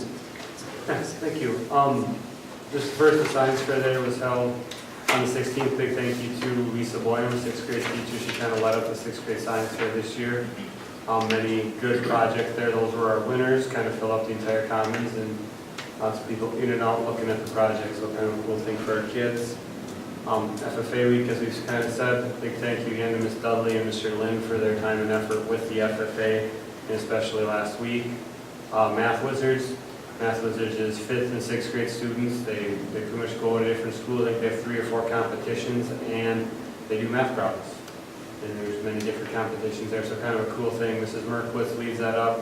does a phenomenal job with them. Kind of some of the results of our kids in their last event, and a few pictures, a few plaques that you can see in the office there. So good job to them. Coming up at the end of this, so early next week, on Sunday and Monday, we have a group of 6 musicians heading down to Decorah for the Honor Band Festival. Mr. George is taking some students down there. Biggie there, the next one, our Fine Arts Night, something we started a few years ago, and each year try to expand it a little bit, make it a little bit better, just as a way to promote and to show off all of the different fine arts we have in our school. We've got, as it says in there, we're going to have our bands going to perform. Mr. George is going to have both the concert band perform and the jazz band perform. We're going to have the choirs, Ms. Singleton's going to have the choir sing. We're going to pick 2 people from the speech team, Mr. Musselman and Mrs. Michael are going to pick out 2 individuals to give speeches. In between the choir and the speech and the band part, we'll have an intermission. At that intermission type, we're going to come out into the commons area and we'll have displays by stuff from the industrial tech, a lot of the projects they've been doing first 2 trimesters. Mrs. Cunningham's going to have art projects out there. Mrs. Bebedorf's going to have some stuff they've done in Hispanic cultures out there. And then to top it off, we've got Mrs. Thompson has advanced food to kids, and we're going to make some appetizers to give as well. So we're trying to just, each year we got a little bigger and just trying to make it a night of celebrating anything fine arts we have. And we even had the posters that you maybe seen around school and around town. We had our media arts kids that Mr. Musselman, the class he teaches, we had a bunch of them, or everyone there designed a poster and had some staff vote on it and selected one of the posters, got them printed, and they're around town. So we had Avalon Jacobson was the person who did that. She'll get recognized that night too, but kind of a cool way just to, again, show off the talents of our kids. And there's some pretty cool projects around you that'll be shown that night. So if you get a chance, it'd be pretty awesome to come see those and support our kids. Cancer awareness, so the last 2 there kind of went together. We had a cancer awareness week, which Mrs. Torkelson and the WE group kind of lead up. Phenomenal job, silent auction, basketball games, wrestling matches, stuff at halftime of the games. Don't have a final number yet, but they raised a lot of money over that week span to give back to the Cancer Association, so a phenomenal week for them. Middle school students at that same week had their annual Blizzard Bowl, which was dress-up day, staff versus students basketball. They kind of culminate the week with a blizzards. They make blizzards and give everyone a blizzard, and then they had the dance to end the week. So Mrs. Bergman, the student council, did a phenomenal job there. And then just a list of some upcoming activities. Okay. Any questions for Mr. Tim? Do you want to share with the board on what are procedures, guidelines for an active shooter? Yes. It's unfortunate that Director Merrill is not with us, but at least the rest of the board members can hear, as well as our students in attendance. And I can follow up with them. We, up until, I don't even know how many years ago, Mr. Probably 3, 4, lockdown was the key phrase, the key term with school shooters, where if, I mean, you guys probably remember when you guys were little kids, it was, if there was an intruder, it was lock down, it was lock your door, hide in your room and hide behind something. And there's been a new, I don't know if it's new, but we got trained, or I got trained a few years ago on it, and we shared it with our staff, and it's called ALICE, which is Alert, Lockdown, Inform, Counter, and Evacuate. Where really the change came from lockdown to let your teachers and let your students and let your staff, everybody decide the best course of action. And they said the old lockdowns, what happened was the people that would come in to do the shooting, they're the least tactically trained firearms people with guns out there. But the reason their kill rates are so high is you're locked in a room, you're hiding. Once they got in the room, there's 10, 15, 20, 30 people hiding behind desks and rooms. So they could just walk up and plunk them away. So the new little thing is to, if all of a sudden, if a shooter came in during the school day, and when we've practiced it, we've said, if a shooter came in and let's say was in the 3rd through 5th grade wing, right now, instead of saying code words, you would just go on the announcements if you heard, and you would alert them. You would out there and say, there is an active shooter in our 3rd through 5th grade wing. So now every student and every teacher can now be aware of, okay, that's where they're at. So now they can make the best informed decision. If I'm on this end of the building, why would I hide and lock down and wait for the shooter to possibly come? Now it's, if I'm on this end of the building, it's get out. And our staff and our students know where to go once they get out. And the lockdown part is now your best thing might be to lock your room if it's in your wing, but you're trying to buy time. So it might also be, if all of a sudden we have to lock our room, we might put every single table in front of the door, we might throw chairs in front of the door.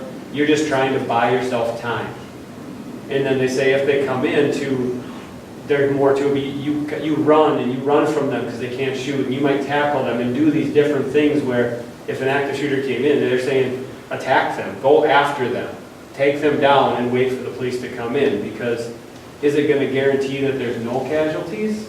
No, you can't guarantee that, but if instead of having 15, 20, 25, we have 2, you don't say that's a win, but that's kind of what this is doing, is making it well-known and giving you more options to try to get as many people out as safe as possible. So that's kind of the theory and the change with it, is just trying to protect as much as you can. So and that's kind of where the alerts, lock down your room if you need to, inform, and that's with the camera system. They even say if it's possible to sit on there, and if you say in the 3rd grade wing, when they're walking, say, well, now the active shooter is in the commons area, now they're in this wing. You counter them, it's like that's where you tackle them, you run, or you evacuate if you need to. So it gives you options to best protect your students. In light of what has gone on in Florida, and as you well know, there's a national call for students to have a walkout on March 14th, and we're going to be respectful of that. There is a call for 17 minutes of silence out of respect for the 17 victims of this latest shooting. I think anytime, as Mr. Tim has kind of outlined to you, anytime that a school faces that, I think you as board members and myself included, is that it's going to be mass chaos inside the building no matter what happens. And as Mr. Tim said, with the new procedures that we're following, it can alert the adults to go to that area and to facilitate trying to distract and disrupt what the shooter's intent is, and obviously is to create that carnage. And in this situation, was rather unique because the individual added to the chaos by setting off the fire alarm and then rolling out canisters of smoke and other things to add to the confusion. So you can about imagine how that unfolded. I will applaud the citizens and the students of the school district, and I know that our own students are active in that. Our local legislators have reached out to us and asked for us to respond to them. I've turned that over to Mr. Honkin and Mr. Mills to turn that into a student activity so that they can come up with to generate some ideas, suggestions, and then to bring our legislators here and have the students share with them, in addition to us as its school administrators, what we envision what we could do differently to address this concern. And as you well know, I think Joyce commented tonight, one of our most valuable assets is our students, and I'm 100% in agreement with that. And God help us if anything happens to any of them with an active shooter in our building. So, I think to build on that, Mr. Ayler, I know, as you've seen in the media and the news guys too, some schools are saying if you walk out, they'll be suspended, stuff like that. We're embracing it as an educational opportunity for our students. We're going to use this, and tomorrow's a middle school, high school staff, we're going to talk. But I mean, back in the 60s and 70s, there was peaceful protests, and also now, how do you write a letter to your legislature so things change? How do you do a peaceful protest so things change? You don't go onto Facebook and start blasting stuff out. That's not how you make change in our world. So our goal as a school and a staff is how can we take this tragedy and teach our students of, if you want to see change, what's the best way to go about it in our country. So that's how we're when we talked as an administrative staff, and I talked with a couple, Mr. Melzer, Mr. Honk, and Mr. Ogg, the social studies teachers, like how do we envision this happening? And that's kind of what they thought. So tomorrow's the staff, we're going to meet, and we're going to, as Mr. Ayler said, kind of trickle down to the students. He had Senator Miller kind of reached out to and wanted to do some things. So we're going to, like I said, take this as trying to educate as many of our students and our staff and everybody as we can as how the legislative process works. I will advise the board that I'm in disagreement with one of the national efforts. That's to take place on April 20th. That's the anniversary of Columbine. The approach there is for students to leave the school, have a protest, and leave the school for the day. I do not support having them leave for the day. We will support them in facilitating an opportunity for them to share their concerns and such, but we will not be supporting the national effort to have students do their walkout at 10 o'clock and then not to return to school. So I'm going to put our students on notice, as well as you as a board, that Mr. Tim and I, along with the staff, will be facilitating the opportunity for our students to actively participate in that, but yet at the same time draw a line in the sand and say, the best place for you to be is here. You can make your voices known, and we'll expect you to return to your classes at a suitable time. So we can work with the students in that as well. I have some questions. I was actually going to bring this up too, so it's good you're talking. Now, I know we've had active shooter training at least once that I can remember, but you guys have had that with the kids where you talked about it and what your expectations are for the kids, haven't you?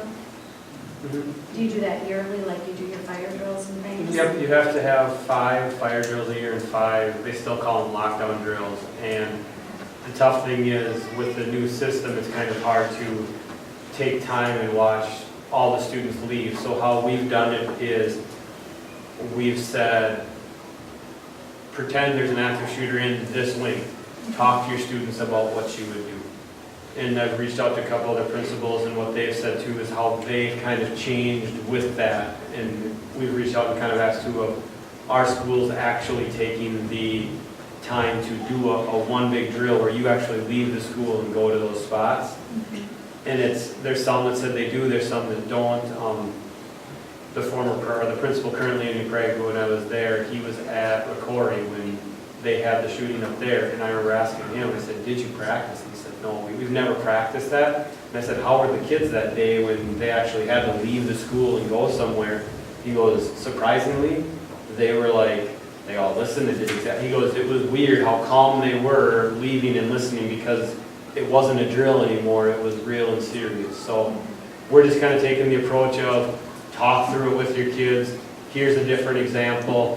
What would you in this example? And just kind of that continual refresher course. We've done that twice this year. We've got 3 more that we'll do the remainder of the year. So each year we get kind of 5 of those in. Do you ever contact the current, like Mr. I, the police, Rushford Police or the Palmer County Police, and have communications back and forth of what their protocol is and what any recommendations they may have, or?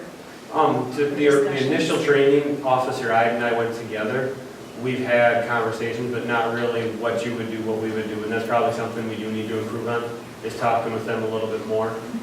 I was even thinking just in my head here, that maybe even at some point, we're going to have to take it another step, and we're going to have like a community meeting and say, this is what we're instructing kids to do, this is, so that parents can voice their concerns. And the reason I say that is because there might have been an opinion of somebody in my household that was different than what,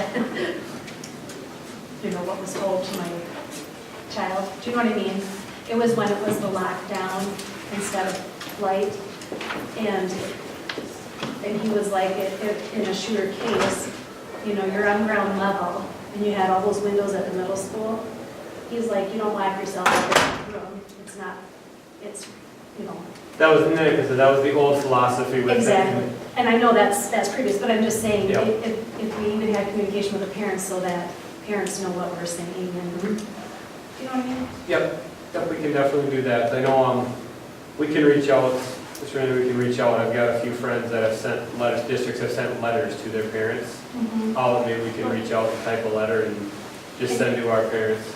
And the only other thing I was going to mention is, this is not current, but someday in the future here, we may have school board may come up to the superintendent and say, hey, we need to plan for a school liaison officer or something like that, because, there's all that controversy obviously going on with teachers and carrying permits, blah, blah, blah. But we do have, in Winona schools, they have an officer. Sure. And so it may be a topic, in 10 years, who knows? You know what I'm saying? It's going to So change, we and just- that's part of the We thing. start to that just kind of talk about it. whole process. I'm not a fan of bringing more guns into school. Oh, I'm I'll not tell you, as either. an administrator.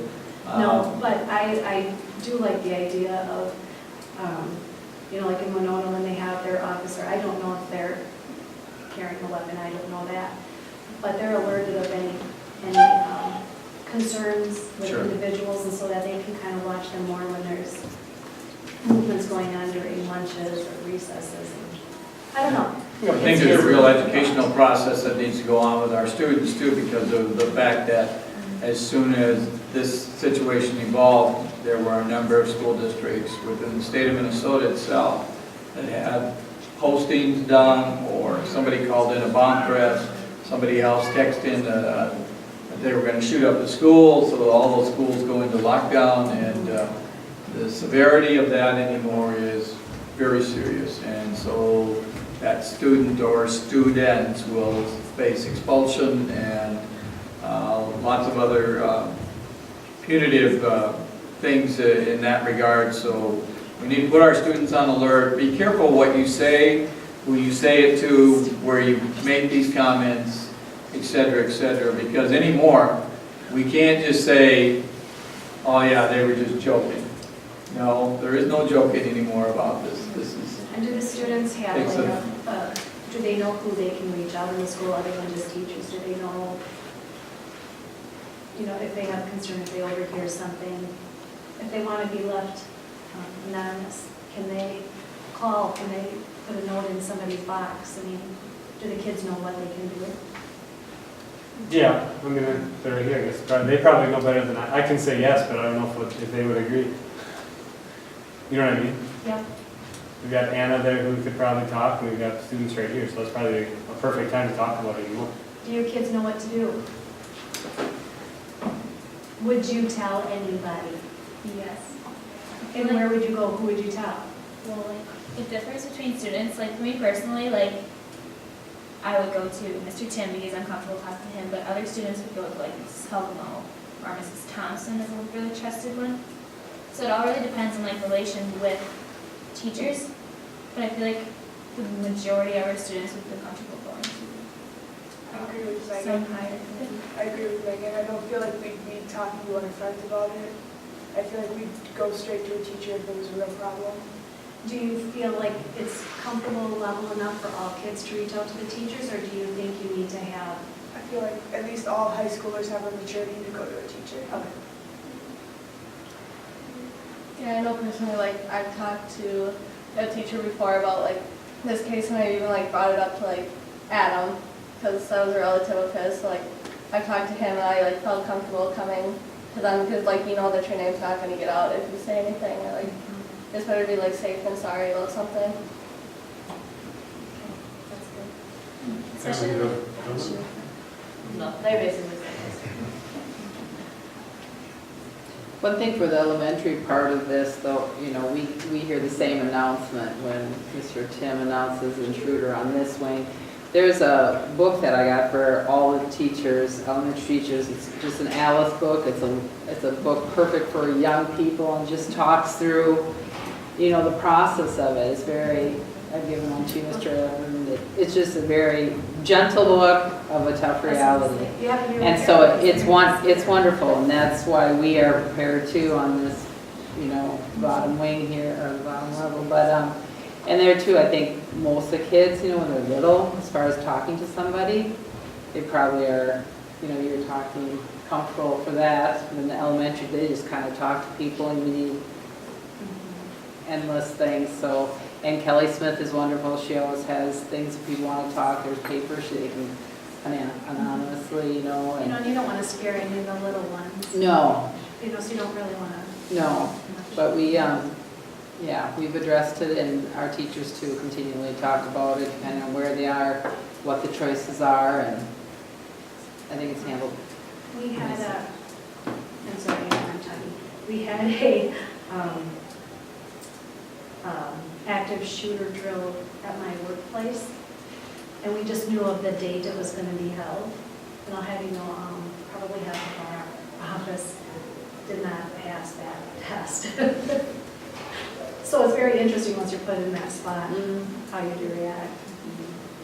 So, anyway, just discussion. No, it's a good discussion. Well, I think I want you as a board and students as well to know that, you know, the beauty of this particular building is that our doors are locked. We have the comfort of knowing that they're all secure, and we work very diligent with our staff to say, don't you get caught putting a wedge in any of the doors. But if somebody's intent on getting into a building and they really want to make it a venue, a way to get in, there's unlimited options for them to follow through. An example would be, as our kids come back up from the athletic field, if they're sitting out there in the parking lot, they just follow the kids in, and you know, basically that's what the shooter did in South Florida. As those kids were coming into the building from an activity, he just went in with the students. So, you know, the unfortunate thing there is they continue to work through that. If a person is intent on getting in the building, they're going to find a way. And hopefully with us being more proactive and even our students understanding if somebody strange is in the building and they're not carrying one of these badges with them, they have every right to ask them to please go to the office and get an identity badge. Everyone that comes into our building must sign in, they must have a badge. So that's an indication to our students as well. If they don't have those on, if there's somebody that they don't know of, you know, please ask them to go to the office and get a badge. And if not, then report it to the office as soon as possible. Good. Good discussion. Anything else, Mr. Tim? Thank you, Mr. Tim. Mr. Beaverdorf, Activities Director. Yeah, I'll try to go as quick as possible here. Mr. Ayler covered a lot of it. At the time that I wrote this, we didn't have everything finalized, but one act play had completed on February 3rd. They had got second at the conference, won the subsection, and then went on to the section, but did not advance past sections in Stewartville on February 3rd. The dance team competed at Dover Yoda on January 27th and Southland at February 2nd, and then went on back to Dover Yoda for sections on February 10th, and did not advance beyond that. A local school, Houston, was able to advance, so congratulations to them. Wrestling, team-wise, we were the 6th seed, and we competed against Triton on, they were the 11th seed on February 15th. Wrestling's kind of a unique thing. The first round, if you win, you immediately wrestle an hour later the next one, which is where we wrestled against Chatfield, and we're not successful in advancing. Individual-wise, though, that was held just this last weekend, and Carter Johnsgaard from Lewiston Altura, he's a member of our LARP team, won the section and advanced to the state tournament at 113-pound weight class. So he'll be traveling up Thursday and competing on Friday, and then hopefully well enough to compete on Saturday as well. Girls basketball, we were the 15 seed, competed against number 18 Hope Lutheran. That was a snow delay, so we did not play last Tuesday, we played last Wednesday. We're successful in that game, but then went to Hayfield the next day in another snowstorm, and we're not successful. Hayfield advanced on from there. And then our boys, the seeding took place on Saturday for that. Boys received a number 1 seed, so we'll be playing the winner of Houston and Mabel. They play tomorrow night, and we'll be hosting them on Thursday. If we're successful there, we will advance and play next Tuesday, which is March 6th at 6 p.m. in Rochester. And then our speech team, which I did not have on here, but I apologize for not having that. Speech competed. I don't know if you're familiar with the speech program. They have 6 competitions during the year, and then go right into subsection. So it's a very, very fast season for them. In the second competition that they held was just this last Saturday in Spring Grove. We finished first, which was great. We'll continue. We're actually going to be hosting a speech competition coming up here on March 10th, and then that goes right into subsections on April 7th. So it's a very, very fast season, but doing very, very well. Mrs. Michael and Mr. Musselman kind of lead that, and great participation and great success already early on in their season. So otherwise, I've got the upcoming events coming up. The Fine Arts Night, which we've heard about, the speech contest I just mentioned. And then 2 weeks from today, we've got track practice, softball practice, both starting. So, I mean, talk about winter not technically even being over yet, and then spring sports are already starting. Baseball is new this year. They're going to do arm conditioning starting the 12th as well. And then golf is after that. So, kind of rattling as fast as I can because I know it's late. So, any questions? And I'll ask Julie.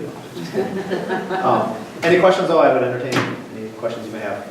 Mr. Beaver? Thank you. Yep, thank you.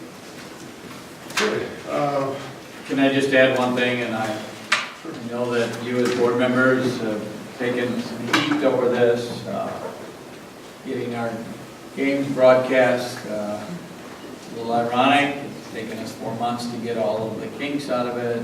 We were successful in the final game of the season, having both video and audio, and to be able to broadcast the entire game. So, my apologies to our citizens of our district and our communities that have been used to that, and we will do due diligence next year prior to the start of the season to make sure that our equipment continues working properly. But thank you for your patience and enduring the feedback that you've received. So the community access is up and running also? It is. It's just our... No, everything's up and running, full speed ahead. Just got updated again today, the community access part. So, And we're open and receptive to having our students contribute, so if we have any volunteers, students, pass the word. We're looking for students to help, To run the camera or to do the talking? no, to do the promotion of different things throughout the community. the community access portion. Community access portion of it. They do slides, they can do short little video clips, so students could be well versed in. I know it's updated with some new information on the Fine Arts Night, for example. That's all. Specifics are now being broadcast to our public, so. okay, good. It's nice to have a lot of students in attendance. We Yes. plant a lot of seeds. They should come out, it should be required everywhere. I make the motion. Graduation requirement? Graduation requirements. What's that? Graduation requirement? Yeah, exactly. Yeah, I within the think board so. meeting? Yeah. I love a question Okay, we will be meeting here again on the 19th of March. So thank you all for coming tonight. For a motion to adjourn. I'll make the motion. Well, all in favor? Thank you, Sergeant. Thank you. Seven.